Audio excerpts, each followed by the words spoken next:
Hello to all my lovely kids, welcome again in Megha ma'am's channel. And आप देख पा रहे हो कि जो न्यू टॉपिक है जो मैं शुरू करने के लिए मैंने आपको प्रॉमिस किया था, that is all about light numericals. ठीक है, तो मैं वन बाय वन आपको एनसीईआरटी के सारे क्वेश्चन सॉल्व करवाऊंगी, एक एक करके वीडियो अपलोड करूंगी मैं part wise. So let's enjoy solving the numericals. अब डरना नहीं है, ठीक है। तो पहले न्यूमेरिकल्स सॉल्व करते हैं, बीच बीच में मैं आपसे एज यूजुअल बातें भी करूँगी। चलिए, तो देखिए, first numerical is a concave mirror produces 3 times magnified real image of an object placed at 10 centimeter in front of it. Where is the image located? So जब भी आपको कोई न्यूमेरिकल सॉल्व करना है तो ऑलवेज रिमेंबर बच्चों, जो ज्ञान ऑफ द डे है, पहला ज्ञान, कि आपको गिवन कंडीशंस ज़रूर लिखनी है। आपको ये मेंशन करना है कि क्या क्या गिवन है। तो गिवन कंडीशन में सबसे पहला टर्म आप देख रहे हो कि ये कॉन्केव मिरर की बात हो रही है। ठीक है, कॉन्केव मिरर की बात हो रही है। तो अगर आप मेरी प्रीवियस वीडियो देखोगे तो उसमें मैंने पूरे मैग्निफिकेशन के लॉ, पूरे साइन कन्वेंशंस, पूरे रे डायग्राम सेपरेटली बताए हैं। सो कॉन्केव मिरर मतलब जो फोकस है वो हमेशा क्या होगा, नेगेटिव होगा। तो पहले जो गिवन कंडीशन है वो आप लिख लीजिए। उसके बाद लिखा है, देखिए, ये जो कॉन्केव मिरर है ये एक इमेज प्रोड्यूस कर रहा है। देखिए यहाँ लिखा है ना, और वो इमेज 3 times मैग्नीफाइड है, मतलब कि ऑब्जेक्ट जितना है उसका 3 गुना, उससे 3 times बड़ी इमेज बन रही है। मैग्नीफाइड मीन्स बड़ी इमेज। ठीक है, और इमेज है कैसी बच्चों? इमेज है रियल, और रियल के साथ हमेशा क्या कनेक्ट होता है? इन्वर्टेड। इन्वर्टेड, ठीक है। और आप देख रहे हो कि इमेज कैसी बन रही है? 3 times मैग्नीफाइड। तो आपको पता है कि जब भी हम इमेज को और ऑब्जेक्ट के हाइट को कंपेयर करते हैं तो उसी को हम मैग्निफिकेशन कहते हैं, और मैग्निफिकेशन की वैल्यू है 3 times, 3 गुना बड़ी बन रही है ना, तो मैग्निफिकेशन की वैल्यू है 3। ठीक है, अब आप जब मेरी प्रीवियस वीडियोस देखेंगे ना तो उसमें मैंने आपको एक रूल बताया है कि जब भी इमेज रियल होगी और इन्वर्टेड होगी, कैसी होगी? रियल और इन्वर्टेड, तो हमेशा m की वैल्यू हम लेंगे -3, क्योंकि जो माइनस होता है ना बच्चों, ये इंडिकेट करता है कि इमेज उल्टी बन रही है, इन्वर्टेड है, और इन्वर्टेड है तो रियल भी होगी। ठीक, अब देखिए, अब वो कह रहा है object placed at 10 centimetre. Object कितनी दूरी पे रखा है मिरर से? 10 सेंटीमीटर मिरर के फ्रंट में रखा है। 10 सेंटीमीटर मिरर के फ्रंट में रखा है, तो मतलब यू, मैंने आपको साइन कन्वेंशंस में बताया था कि कोई भी चीज़ जो लेफ्ट साइड होगी मिरर के, जैसे ये कॉनकेव मिरर है ना, तो देखिए मैंने केव बनाई, ठीक, और ये हमने बनाई अपनी एक्सिस, और ये हमारा हो गया पोल, ये हो गया हमारा फोकस, ये हो गया हमारा centre of curvature. I hope it is clear. तो यू लेफ्ट साइड में रखा है मिरर के सामने, तो हमेशा जो लेफ्ट में चीज़ें हैं भाई वो तो नेगेटिव ही होती हैं, तो हम यू क्या लेंगे? -10। ठीक, तो देखिए गिवन कंडीशंस, यू -10,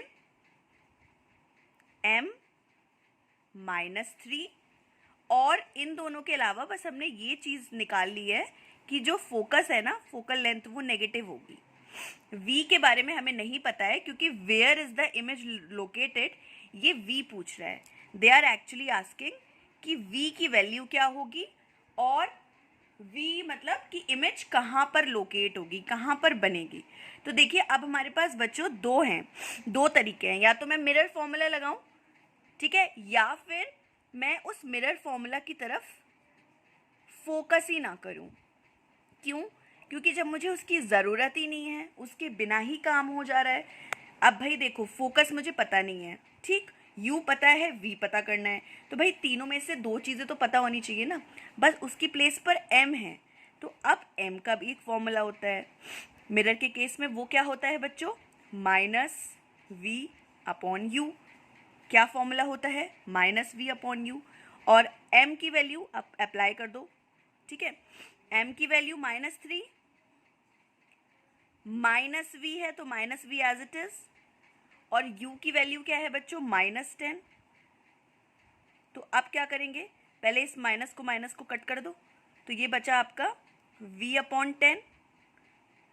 तो बेसिकली ये हो गया -3 इज इक्वल्स टू v/10। और इससे क्या हो गया कि जो v की वैल्यू है वो आ गई -30। और अब आप देख पा रहे हो बच्चों, हमने v की वैल्यू कैलकुलेट कर ली है, जो कि आ रही है -30। अब माइनस मतलब मैंने बोला ना, लेफ्ट साइड में जितनी चीज़ें होंगी वो सब नेगेटिव होंगी, तो मतलब -30। तो इमेज जो बन रही है ना बच्चों, वो भी सेम साइड ही बन रही है। इमेज भी यहीं नेगेटिव, इमेज भी ना यहीं पे बनेगी नेगेटिव साइड, ठीक है। तो मतलब अगर मैं v की बात करूँ, v आया -30, ठीक है। तो इमेज कैसी बन गई फिर आपकी, इन फ्रंट ऑफ द मिरर, क्योंकि नेगेटिव में आ रहा है ना, तो लेफ्ट साइड ही तो फ्रंट होगा। I hope it is clear. देखिए ये जो आपका लेफ्ट साइड है यही तो नेगेटिव होगा, लेफ्ट साइड यही तो नेगेटिव होगा। पता नहीं, मेघा मैम की वीडियो है तो बीच बीच में तो कुछ होना ही है, ठीक है। तो इसीलिए आप इसका आंसर क्या लिखोगे कि image is located in front of the mirror, ठीक। और कौन सी डिस्टेंस पे बच्चों, कितनी डिस्टेंस पे, -30 पर। माइनस तो सिर्फ ये इंडिकेट कर रहा है कि लेफ्ट साइड में बन रही है, 30 सेंटीमीटर पर है, ठीक है। तो क्वेश्चन को सॉल्व करने के लिए आपको कुछ याद नहीं करना है, आपको सिर्फ 2 काम करने हैं। मेघा मैम की वीडियोस देखनी है पुरानी वाली, जो मैं डिस्क्रिप्शन पे दे दूंगी, और सिर्फ गिवन कंडीशंस लिखनी है, ठीक। चलिए नेक्स्ट क्वेश्चन देखते हैं। A convex lens forms a real and inverted image of a needle at a distance of 50 centimeter from it. सबसे पहले देख लीजिए, कॉन्वेक्स लेंस है, ये लेंस वाला क्वेश्चन है। इमेज जो बन रही है वो रियल और इन्वर्टेड है, ठीक। किस चीज़ की इमेज बन रही है, नीडल की इमेज बन रही है, और कितने डिस्टेंस पे बन रही है, 50 सेंटीमीटर, 50 सेंटीमीटर, ठीक। Where is the needle placed in front of the convex lens if the image is equal to the size of the object, also find the power of the lens, ठीक।